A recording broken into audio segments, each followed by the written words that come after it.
We were talking backstage. This was our third evacuation of the year.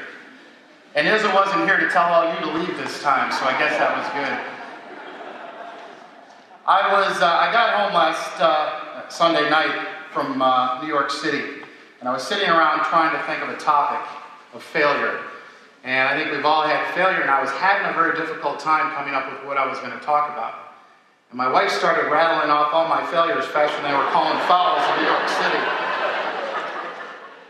But I want to take you back to my childhood if I can. I grew up, I'm an only child.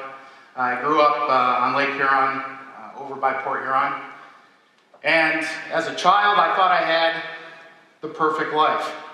A mom and dad that loved me, a mom and dad that cared for me.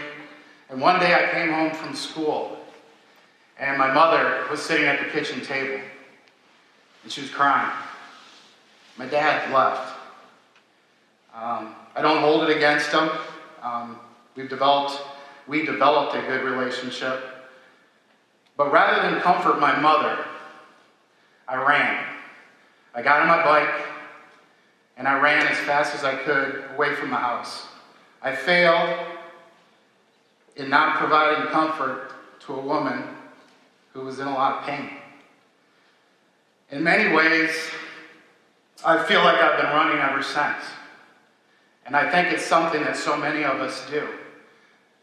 We step away from many of the issues that are around us and find ways to run. My dad was an unbelievable musician. In fact, I'm on this stage and he never made it here.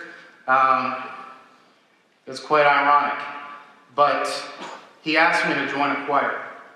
He asked me to join a choir of a junior choir at a church where he played the pipe organ from the age of eight on. He played a pipe organ in church till the day he died.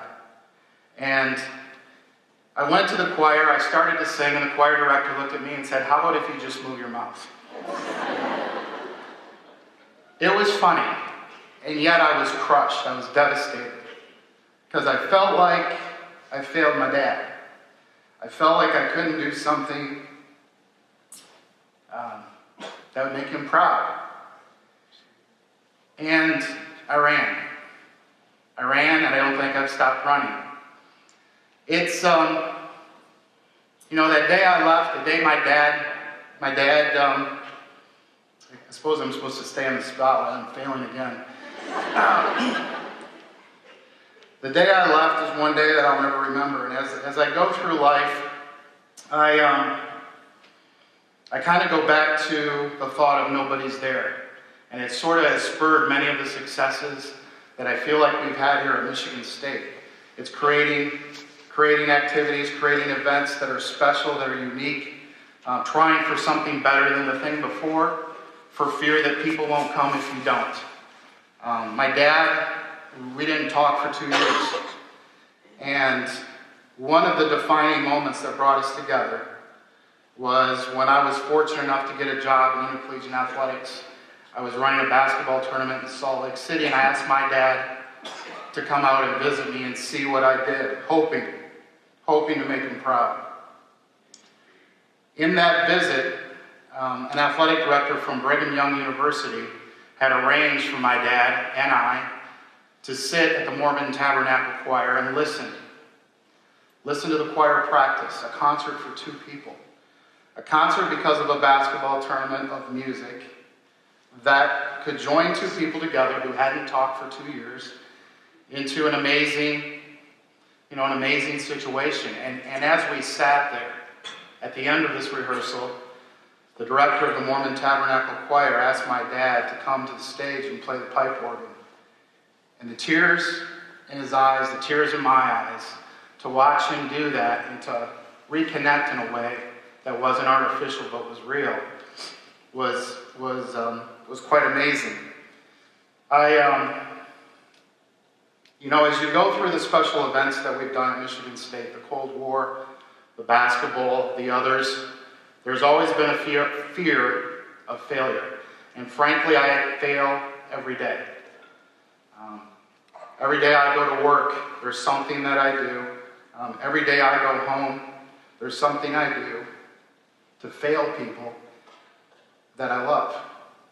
And it's quite painful. I think when you're at work and you work many, many hours, you're gone many, many days, you feel extremely guilty that you're not home. That you're not home taking care of your wife, taking care of your children. And when you're at home, you feel guilty that you're not at work taking care of your student athletes, your coaches, your staff that you support every day.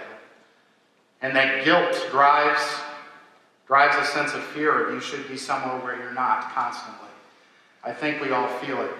Today we live in a world where we always have a screen in front of our face. It's a phone or an iPad, it's a computer, always. And we don't take a moment to pause. We don't take a moment to realize what's important. We don't take a moment to sit at the dinner table with your family and talk. I don't play catch with my kids like I should. It's something all of us hopefully can relate to just a little bit, get better from a little bit. And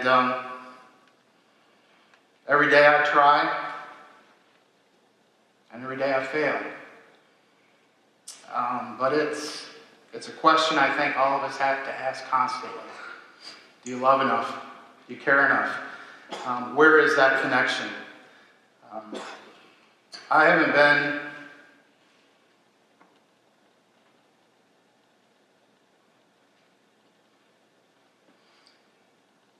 been the best son to my mom. I haven't been the best husband. I haven't been the best dad. I haven't been the best athletic director. But I try every day. And no matter what your passion is, no matter what your family's like, no matter what your goals are, that's all you can do. Just try every day. Because you're going to fail. It's okay. You're going to fail, you're going to get back up, and you're going to try it again and again. And as you try those, you're becoming a better person. You're becoming a better person than the one that steps away and doesn't try. And it sounds so cliche, but it's not. So I ask you, I'm going to walk up the stage and grab a napkin or a Kleenex. But I ask you, when's the last time you sat down with your family and had a dinner?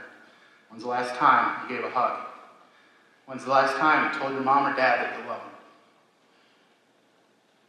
When's the last time somebody did that to you? I love Michigan State. I love my family. I love Mid-Michigan. I love the state of Michigan. I love everything that this school represents. And I want to thank you. And I want to thank the Failure Lab for bringing this program here because I sat back there and learned so much. Hope you have a wonderful evening. This was the first 2-act Failure Lab in the history of their program. So thanks for being a part of it.